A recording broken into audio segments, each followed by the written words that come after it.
Bonjour et bienvenue à cette 16e leçon de français. Aujourd'hui, nous allons explorer en détail deux verbes fondamentaux, le verbe être et avoir. Ces verbes sont indispensables pour communiquer en français, car ils sont utilisés dans de nombreuses phrases et expressions. Ensemble, nous allons apprendre leur conjugaison, leur utilisation et pratiquer des exercices. Très bien, allons-y. Nous allons commencer avec le verbe être. Voici la conjugaison du verbe être. Je suis, tu es, il, elle, on est, nous sommes, vous êtes, il avec S, elle avec S, sont. Je répète.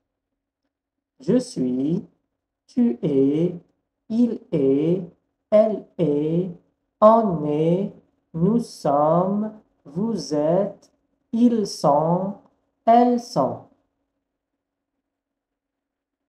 Tâchez de le répéter encore une fois seul, devant le miroir. Maintenant, l'utilisation du verbe être. On utilise le verbe être pour se décrire. Je suis étudiant. Pour indiquer une situation. Nous sommes en vacances. Pour exprimer une émotion ou un état. Ils sont contents ou bien je suis malade. Donc, le verbe être est utilisé pour décrire, pour indiquer une situation et pour exprimer une émotion ou un état. Ne l'oubliez pas. Exemple et pratique. Complétez ces phrases avec le verbe être, bien sûr. Tu, professeur. Nous, fatigués aujourd'hui. Elle, en retard. Nous allons corriger ensemble. Tu es professeur. Nous sommes fatigués aujourd'hui. Elle est en retard.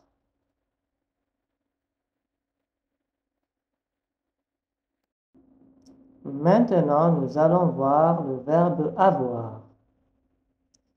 Conjugaison. J'ai, tu as, il a, elle a, on a, nous avons, vous avez, ils ont, elles ont. N'oubliez pas de le répéter tout seul, plusieurs fois même, pour l'apprendre par cœur. Maintenant, nous allons voir l'utilisation du verbe avoir. Il sert à indiquer la possession. J'ai un stylo. Pour parler de l'âge, il a 20 ans. Dans des expressions, nous avons faim. Je répète, il sert à indiquer la possession, parler de l'âge ou dans des expressions.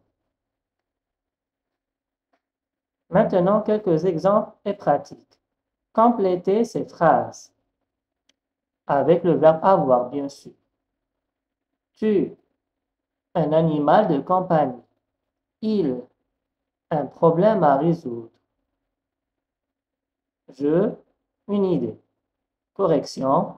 Tu as un animal de compagnie. Ils ont un problème à résoudre. J'ai une idée.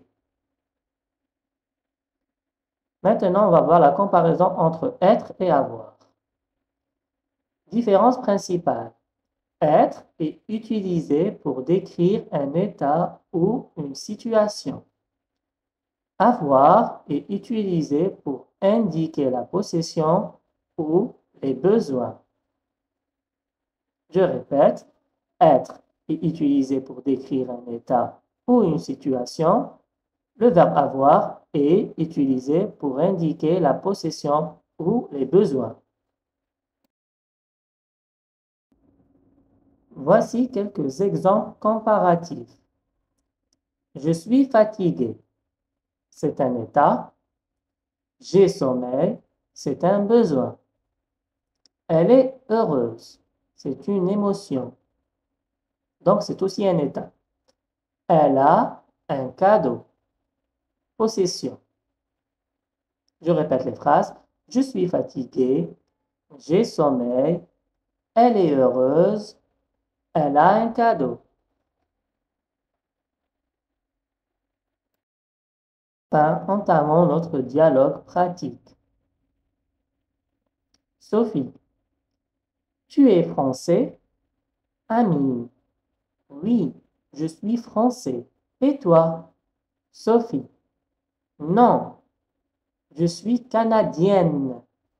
J'ai une maison à Montréal. Amine, c'est super. Moi, j'ai une maison à Paris. Je répète. Tu es français? Oui, je suis français. Et toi? Non, je suis canadienne. J'ai une maison à Montréal. C'est super. Moi, j'ai une maison à Paris. Conclusion. Bravo. Vous avez maintenant appris à conjuguer et à utiliser les verbes être et avoir au présent avec des exemples pratiques. Continuez à pratiquer en créant vos propres phrases et dialogues. N'oubliez pas de vous abonner à notre chaîne. Merci, au revoir et à bientôt.